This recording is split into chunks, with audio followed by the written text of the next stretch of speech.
Hello friends, कैसे हैं आप सब। आशा करता हूँ कि लास्ट वीडियो आपने देखा होगा। आगे हम लोग कंटिन्यू करेंगे इसको।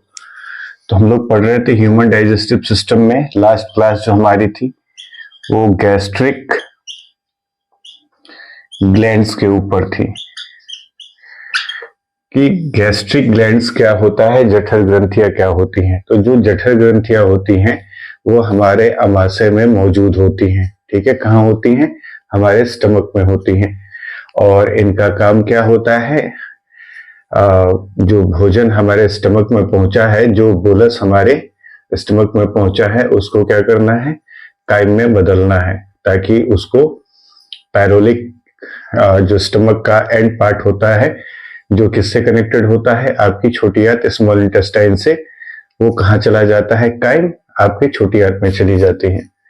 तो गैस्ट्रिक ग्लैंड्स के बारे में हम लोग पढ़ने वाले हैं, जठर ग्रंथियों के बारे में, कि ये कौन कौन सी जठर ग्रंथियां हैं जिनसे जठर रस का स्राव होता है। उन जठर रस के स्राव को अमाशय में उपस्थित किस प्रकार की कोशिकाएं उनका श्रवण करती है, सेक्रेशन करती हैं, वो सभी चीज हम लोग वन बाय वन करके देखने वाले हैं। ठीक है, तो सबसे पहले यहाँ पर मैंने आपको बताया था कि जो हमारा स्टमक होता है उसके कितने पार्ट होते हैं? 4 पार्ट होते हैं। पहला आपका जो बताया गया था वो कार्डिया बताया था, दूसरा फंडस बताया था, और तीसरा जो मेन पार्ट होता है स्टमक का, बॉडी या क्राउन जिसको बोलते हैं। यहीं पर भोजन क्या होता है? सही ढंग से पाचित होता है, सही ढंग से उसका पाचन हो पाता है और वो कायम में बदलता है। ठीक है, तो हम लोग यहाँ देखेंगे कि जो गैस्ट्रिक ग्लैंड्स होती हैं, जो जठर ग्रंथियां होती हैं, वो हमारे अमाशय में क्या होती है? उपस्थित होती हैं। तो ज्यादातर ये जो जठर ग्रंथियां हैं ये कहाँ उपस्थित होती हैं? तो आपके 2 पार्ट में, आपके स्टमक के, आपके अमाशय में 2 भाग में। पहला भाग कौन सा है? फंडस, और दूसरा जिसको आप क्राउन या बॉडी के नाम से जान रहे हैं। तो मुख्य रूप से यहां पर लिख लीजिएगा कि सामान्यतः ठीक है, सामान्यतः ये जो गैस्ट्रिक ग्लैंड्स हैं, जठर ग्रंथियां,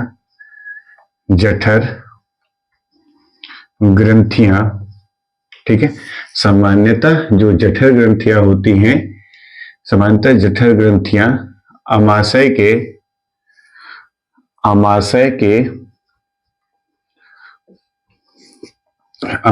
के इसको आप लोग फंडस और बॉडी, जिसे आप लोग क्राउन के नाम से भी जानते हैं, उनमें पाई जाती हैं।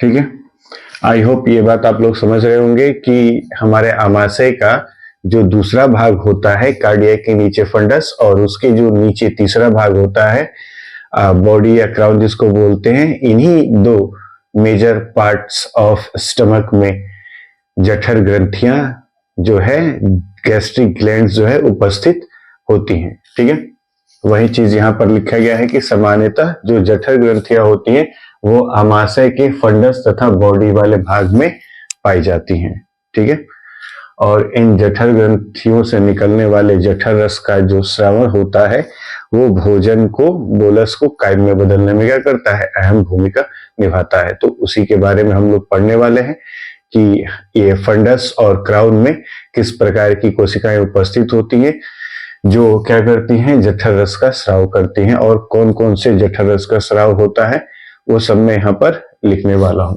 ठीक है, तो अब यहां पर देखिएगा कि सबसे पहला जो सेल होता है वो होता है ऑक्सेंटिक सेल। ठीक है, जिसको आप लोग पेरेंटियल सेल के नाम से भी जानते हैं। ठीक है, इसको हिंदी में भी लिखते हैं यहां पर ऑक्सीनेटिक ऑक्सिनेटिक कोशिका। ठीक है, पहला जो आपका हो जाता है वो हो जाता है ऑक्सिनेटिक सेल हो जाता है, जिसे आप लोग पेरेंटियल सेल के नाम से भी क्या होता है जानते हैं। ठीक है ना, तो इस सेल के द्वारा आपके दो जठरस का स्राव होता है। पहला होता है HCl हाइड्रोक्लोरिक अम्ल और दूसरा होता है इंट्रिंसिक फैक्टर। पहला कौन सा होता है HCl। अब यहां पर देखेंगे आप लोग कि इससे दो प्रकार के जठरस का क्या होता है स्राव होता है। पहला जो जठरस का स्राव है ये कौन है आपका HCl, जिसे आप लोग हाइड्रोक्लोरिक एसिड कहते हैं, जिसे आप हाइड्रोक्लोरिक अम्ल के नाम से जानते हैं। और दूसरा आपका होता है इंट्रिंसिक फैक्टर। ठीक है, पहला आपका जो होता है ऑक्सिनेटिक सेल के द्वारा किस जठर रस का स्राव किया जाता है, तो पहला आपका HCl हो जाता है और दूसरा यहां पर आपका दिख रहा है जो ये क्या हो जाता है इंट्रिंसिक फैक्टर हो जाता है। ठीक है, जो दूसरा सेल है आपका, ये आपका पहला सेल हो गया और जो दूसरा सेल है आपका, ठीक है, तो दूसरा सेल जो होगा जिसे आप लोग चीफ सेल या इसे पेप्टिक सेल, चीफ सेल या पेप्टिक कोशिका के नाम से, पेप्टिक कोशिका,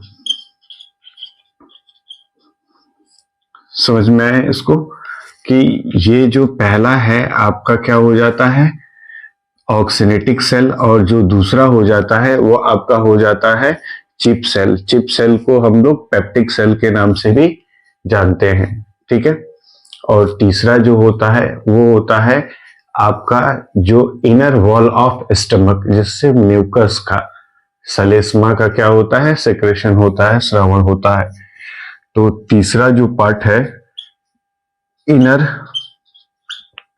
inner wall of stomach, inner wall of stomach यानी कि आमाशय की आंतरिक दीवारें, आमाशय की आंतरिक दीवार में क्या होता है लेयर्स होती हैं। उन लेयर्स में क्या होता है म्यूकस सेल होता है और उन्हीं म्यूकस सेल के द्वारा क्या किया जाता है म्यूकस का सेक्रेशन किया जाता है। इसके एक वर्क को भी यहाँ पर बताया जाएगा। पहले समझते हैं यहाँ पर कि चिप सेल के द्वारा क्या होता है पेप्सिनोजेन, पहला जो है किसका सेक्रेशन होता है पेप्सिनोजेन का सेक्रेशन होता है, जिसे आप लोग पेप्सिन के नाम से भी जानते हैं। क्या कहते हैं इसको पेप्सिनोजेन या इसको पेप्सिन के नाम से जानते हैं। जो दूसरा आपका होता है वो होता है बच्चों में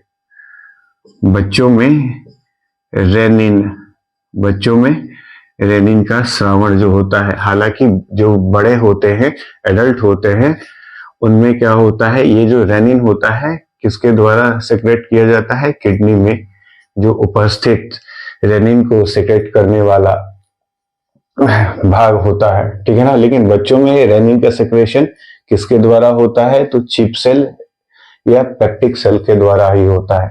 इसमें भी थोड़ा सा साइंस है, क्या है ये कि आखिर ये बच्चों में जो रेनिन का सेक्रेशन हो रहा है वो क्यों हो रहा है, तो दूध में क्या होता है एक केजिन नाम का प्रोटीन होता है और वो केजिन नाम का प्रोटीन क्या करता है उसको तोड़ा जाता है। ठीक है, और जब उसको रेनिन तोड़ने का काम करता है तो वो केजिन किस में बदल जाता है कैल्शियम पैराकेजिनेट में बदल जाता है, जिससे दूध क्या होता है थोड़े जमने लगता है ताकि दूध में स्थिरता आए और बच्चे के आमाशय में दूध कुछ देर तक रहे।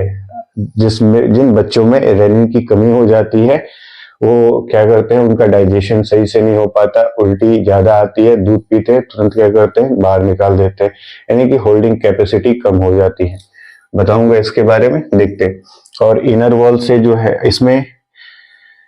एक तीसरा पार्ट भी हो जाता है इसमें, ठीक है ना। इसमें क्या होता है, पहला होता है पेप्सिनोजेन पेप्सिन और दूसरा होता है बच्चों में रेनिन। और ये वाला देखिए यहाँ पर, इसमें क्या होता है, तो यहाँ पर म्यूकस की बात हो रही है। किसकी बात हो रही है, म्यूकस की बात हो रही है, श्लेष्मा की बात हो रही है, ठीक है ना। तो यहाँ पर किसकी बात हो रही है, श्लेष्मा की बात हो रही है, ठीक है। तो यहाँ पर हम लोग देख पा रहे हैं कि ये जो ऑक्सिनेटिक सेल है और दूसरा जो आपका यहाँ पर दिख रहा है ऑक्सिनेटिक सेल के बाद तो इसके द्वारा क्या किया जाता है, तो ये सभी चीज हम लोग बारी बारी से क्या करने वाले हैं, पढ़ने वाले हैं और पढ़कर देखते हैं कि आखिर ये किस चीज का सेक्रेशन जो होता है किसके द्वारा किया जा रहा है, ठीक है।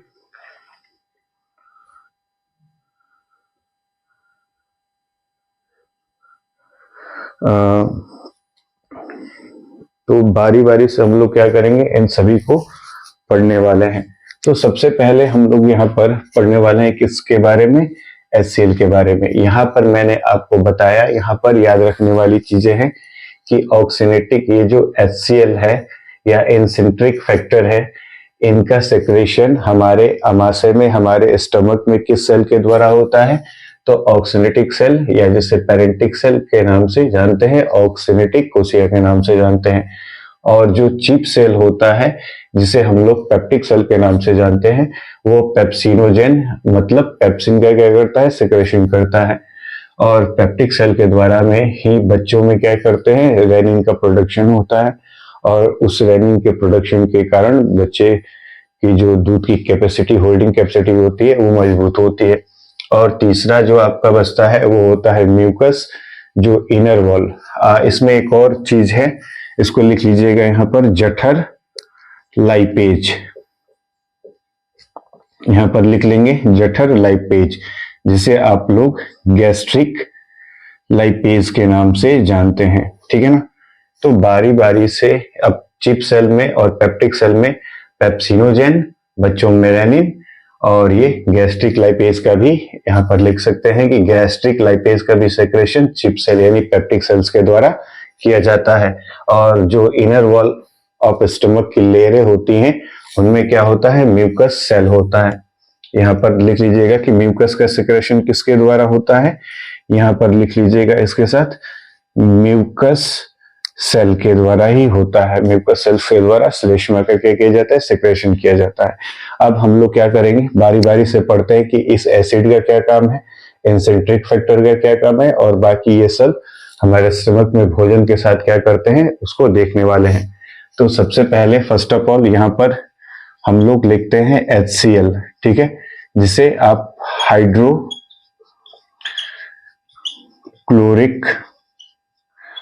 अम्ल के नाम से जानते हैं, HCl हाइड्रोक्लोरिक एसिड के नाम से जानते हैं। तो सबसे पहला पॉइंट जो होता है, हाइड्रोक्लोरिक एसिड जो होता है ये क्या करता है, हमारे भोजन को एसिडिक मीडियम उपलब्ध कराता है, ठीक है ना। तो यह भोजन को अम्लीय माध्यम देता है, अम्लीय माध्यम देता है, ठीक है।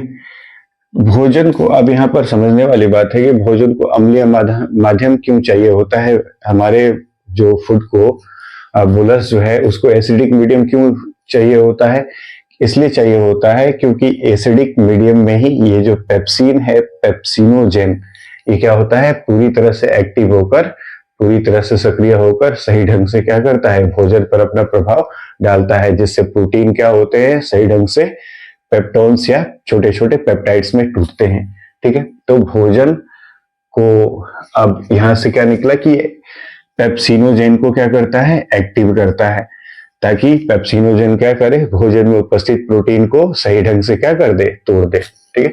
लिखेंगे यहां पर कि यह पेप्सिनोजेन, यह पेप्सिनोजेन या जिसको पेप्सिन के नाम से जान रहे हैं, पेप्सिन को सक्रिय करता है, सक्रिय करता है। ठीक है, ये बात जो है आपको याद रखनी होगी। इसमें जो मुख्य बात है कि ये भोजन को हाइड्रोक्लोरिक अम्ल जो है ये तनु होता है, डाइल्यूटेड होता है। ठीक है, कंसंट्रेटेड नहीं होता है।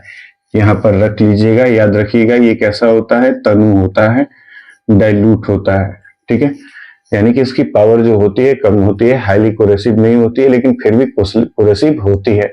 अगर किसी व्यक्ति में क्या होता है कि ये जो सही ढंग से काम करना नहीं होता है, तो फिर इसकी वजह से क्या होता है, आमाशय झुलस जाता है ना, जिसको क्या बोलते हैं, पेप्टिक अल्सर के नाम से जानते हैं। ठीक है, किस नाम से जानते हैं उसको, पेप्टिक अल्सर के नाम से जानते हैं। और भी कई सारी अब बीमारियां होती हैं जिनको हम लोग डिस्कस करेंगे, लेकिन यहाँ पर समझते हैं। ठीक है ना, ये सभी को पता चल गया कि भोजन को अम्लीय माध्यम क्यों चाहिए, क्यों चाहिए, क्योंकि पेप्सिनोजेन या पेप्सिन को क्या करता है, सक्रिय करता है, ताकि भोजन में उपस्थित जो भी प्रोटीन है उसको सही ढंग से क्या कर सके, तोड़ सके, और उसको किस में बदल सके, पेप्टोन्स में बदल सके, या छोटे छोटे पेप्टाइड्स में बदल सके। समझ गए। अब इसका एक और मुख्य वर्क है कि यह भोजन में उपस्थित सूक्ष्म जीव, वैसे सूक्ष्म जीव जो क्या है, हानिकारक है हमारे लिए, जो यूजफुल है उनको नहीं, जो ज्यादा हानिकारक है उनको सूक्ष्म जीव, जैसे कीटाणु या कोई ऐसा विषाणु हो जाए, या अन्य परजीवी को क्या करता है, मारता है। ठीक है, तो हमारे स्टमक में जो हाइड्रोक्लोरिक अम्ल है उसका यही काम है। पहला काम है भोजन को अम्लीय माध्यम प्रदान करना, जिससे पेप्सिनोजेन पेप्सिन एक्टिव होकर सही ढंग से प्रोटीन को तोड़ सके। और तीसरा काम है कि भोजन में उपस्थित सूक्ष्म जीव जैसे कीटाणु, विषाणु या अन्य परजीवी जो क्या है, हानिकारक है। यहाँ पर क्या है, जो हार्मफुल है, याद रखिएगा कि जो हार्मफुल है उसको क्या करते हैं, मारने का काम करता है। ठीक है, आई होप ये समझ गए होंगे। अब जो नेक्स्ट है हमारा, अब हम लोग उसको समझते हैं इंसेंट्रिक फैक्टर को। तो इंसेंट्रिक फैक्टर में एक लाइन ही आप लोग पढ़ेंगे कि जो इंसेंट्रिक फैक्टर होता है हमारे भोजन में, जो विटामिन B12 उपस्थित रहता है उसको अवशोषित, एब्जॉर्ब करने का काम किसको होता है, तो इंसेंट्रिक फैक्टर का ही होता है। यहां पर क्या करेंगे, दूसरा आप हेडिंग देंगे। पहला वाला हमने क्लियर कर लिया, अब दूसरा यहां पर हेडिंग है हमारा इंसेंट्रिक फैक्टर। दूसरा हमारा जो टॉपिक होगा वो क्या है, इंसेंट्रिक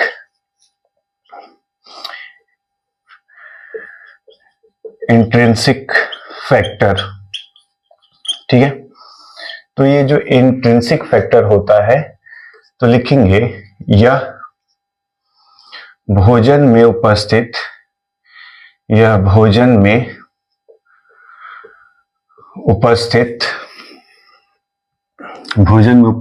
मौजूद विटामिन B12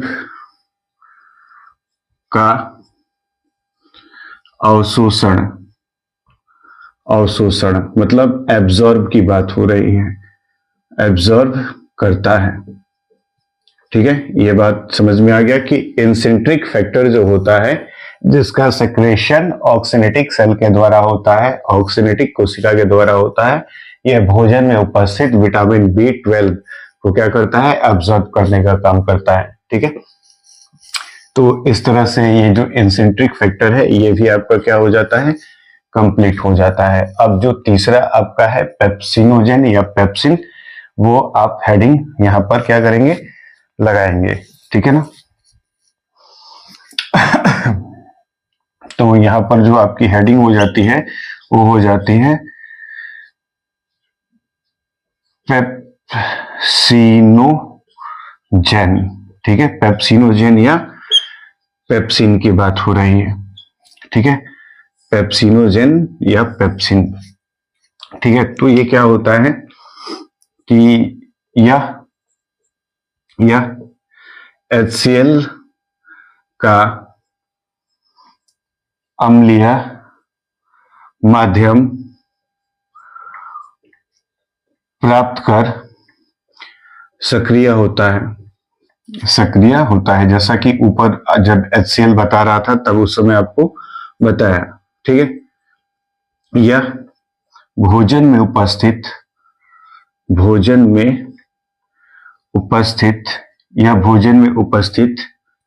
प्रोटीन, भोजन में उपस्थित किसकी बात हो रही है, तो प्रोटीन की बात हो रही है कि भोजन में उपस्थित प्रोटीन को तोड़कर किसमें बदलता है, पेप्टोन्स, किसमें बदल देगा इसको, पेप्टोन्स तथा छोटे छोटे पेप्टाइड्स में बदल देता है। छोटे छोटे पेप्टाइड्स में क्या कर देता है, बदल देता है। ठीक है, तो पेप्सिनोजेन जिसका सेक्रेशन चीप सेल के द्वारा होता है या जिसको हम लोग पेप्टिक सेल के नाम से जानते हैं, उसका क्या काम होता है कि ये जब इसको अम्लीय माध्यम मिलता है तब ये भोजन में उपस्थित प्रोटीन को किसमें बदल देता है, तोड़कर पेप्टोन्स में बदल देता है या छोटे छोटे पेप्टाइड्स में बदल देता है। ठीक है, अब जो नेक्स्ट है आपका बच्चों में रेनिन। तो बच्चों में रेनिन के पहले आप यहाँ पर थोड़ा इसको देख लीजिए। ये पेप्सिनोजेन जो है ये आपका कंप्लीट हो गया, यानी कि HCl कंप्लीट हो गया, इंसेंट्रिक फैक्टर कंप्लीट हो गया और ये पेप्सिनोजेन आपका कंप्लीट हो गया। अब यहाँ पर हम लोग देखेंगे, उससे बच्चों में रेनिन के पहले हम लोग देख लेते हैं जठर लाइपेज का क्या काम है। यानी कि जठर लाइपेज का जो काम होता है वो भोजन में उपस्थित जो वसा है, फैट है, उसको तोड़ने का काम करता है। ठीक है ना, तो यहाँ पर देखिएगा, यहाँ पर हम लोग जठर लाइपेज यहाँ पर बात कर रहे हैं, हम लोग जठर लाइपेज के बारे में बात कर रहे हैं, गैस्ट्रिक लाइपेज के बारे में बात कर रहे हैं। तो ये जो गैस्ट्रिक लाइपेज होता है ये क्या करता है, यह भोजन में उपस्थित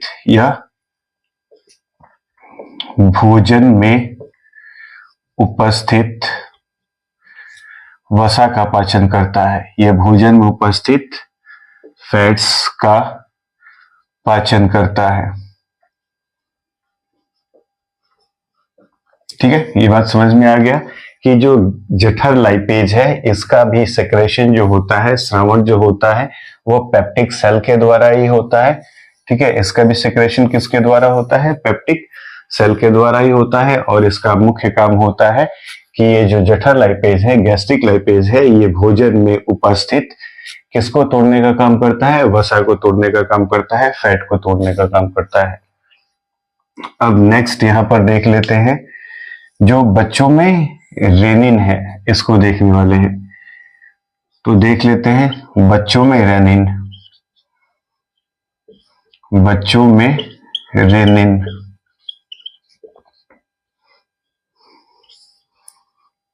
ठीक है, किसकी बात हो रही है, रेनिन की बात हो रही है। तो रेनिन क्या होता है, तो लिखेंगे कि छोटे बच्चों में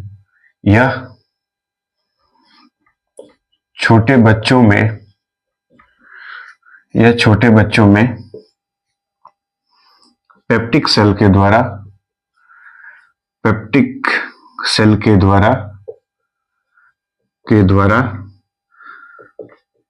स्रावित किया जाता है। पेप्टिक सेल के द्वारा क्या होता है, स्रावित किया जाता है। ठीक है, या दूध में मौजूद जो कैजिन प्रोटीन होता है, दूध में मौजूद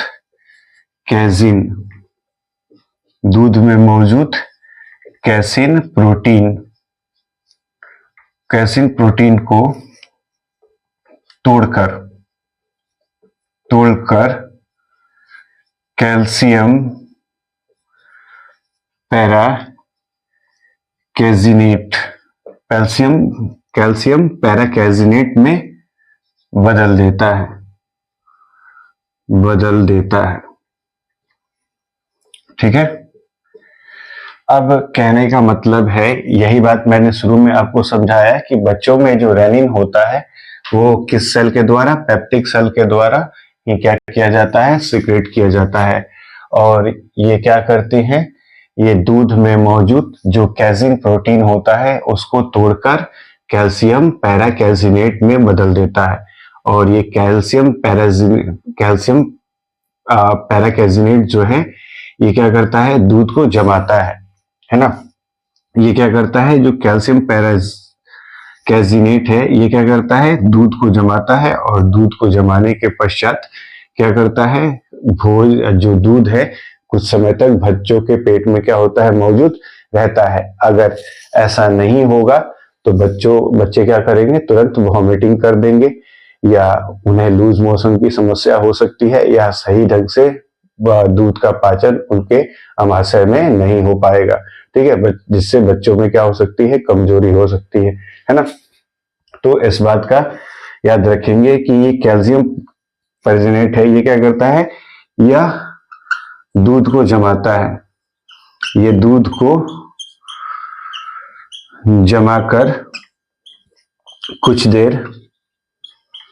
देर आमाशय में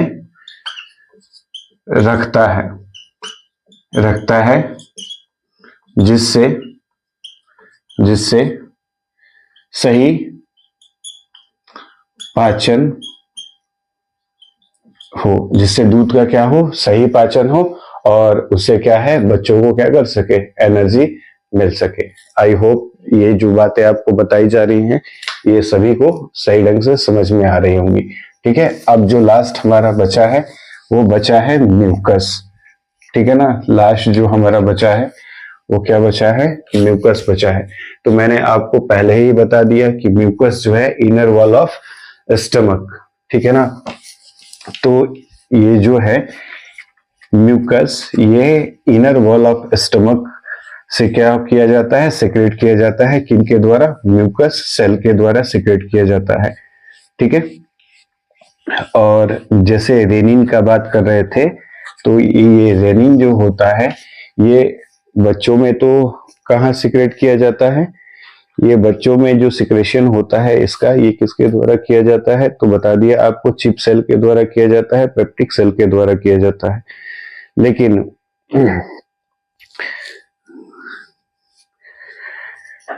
ठीक है, लेकिन अगर एडल्ट में, ठीक है, तो यहाँ पर रखिए, यहाँ पर एक सेकंड के लिए लिख लीजिएगा कि अगर एडल्ट में किसकी बात हो रही हो, रेनिन की बात हो रही हो।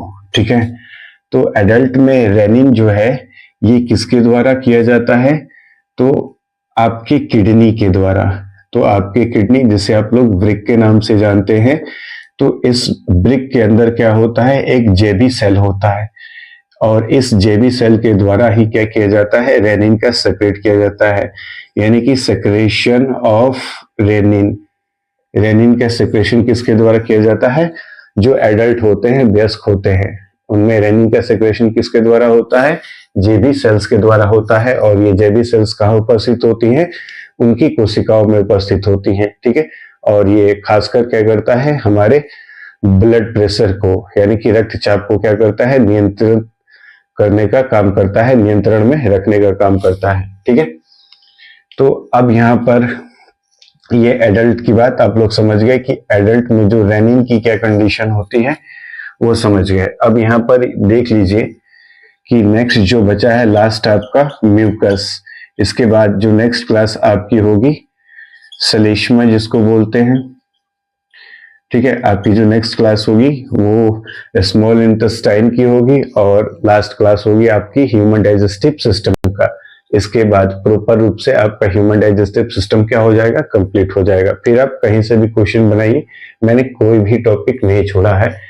ह्यूमन डाइजेस्टिव सिस्टम का पार्ट बाय पार्ट मैंने वीडियो बनाया है। हर पार्ट का क्या स्पेसिफिक फंक्शन है उसका एक अलग से हर पार्ट का वीडियो आपको मैंने दिया है, जिससे आपको हमारे आमाशय यानी कि ह्यूमन डाइजेस्टिव सिस्टम से का माउथ से लेकर ये माउथ में हमने टंग, टीथ और सैलाइवा को देखा, फिर इसके बाद नेक के पास फेर्निक्स को देखा, फिर विंड पाइप वहां से कैसे अलग होता है, फुट पाइप कैसे अलग होता है, फुट पाइप के बारे में पढ़ा और स्टमक तक पहुंचे। स्टमक में हम लोग क्या पढ़ रहे हैं, गैस्ट्रिक ग्लैंड पढ़ रहे हैं। फिर इसके बाद अगली क्लास होगी जो स्मॉल इंटेस्टाइन की होगी और उससे जो निकलने वाला इंटेस्टाइनियल जूस होगा उसके बारे में हम लोग थोड़ा डीपली, हर टॉपिक हम लोग डीपली ही पढ़ते हैं ताकि कोई क्वेश्चंस रह ना जाए।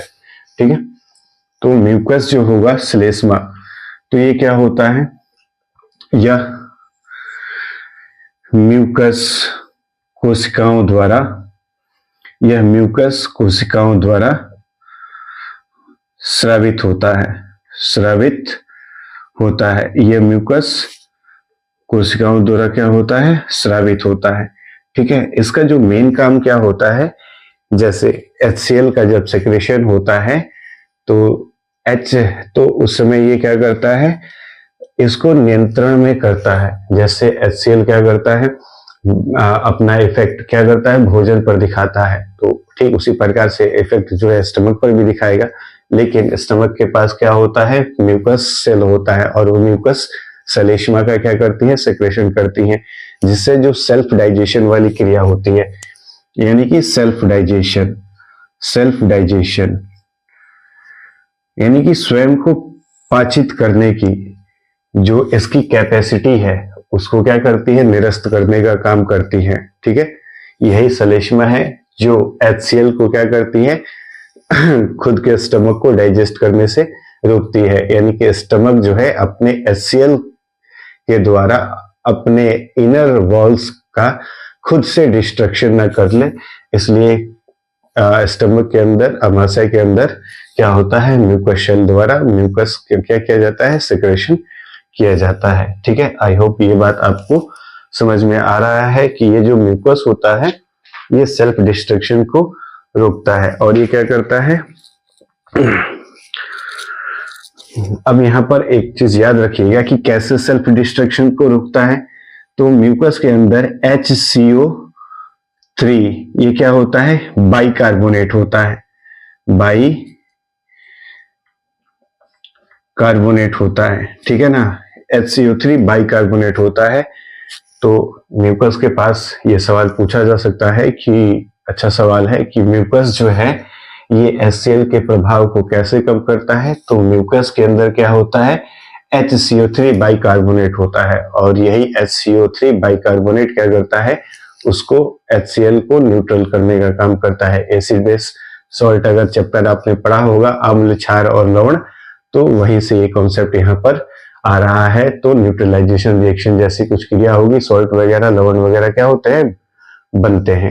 ठीक है, तो आई होप जो ये क्लास आपको दी गई है ये आपको क्या करती है, हाँ, और एक बात और इसमें लिख सकते हैं कि ये जो भोजन को क्या करता है, स्मूथ मीडियम देता है, स्मूथ मूवमेंट, स्मूथ मूवमेंट।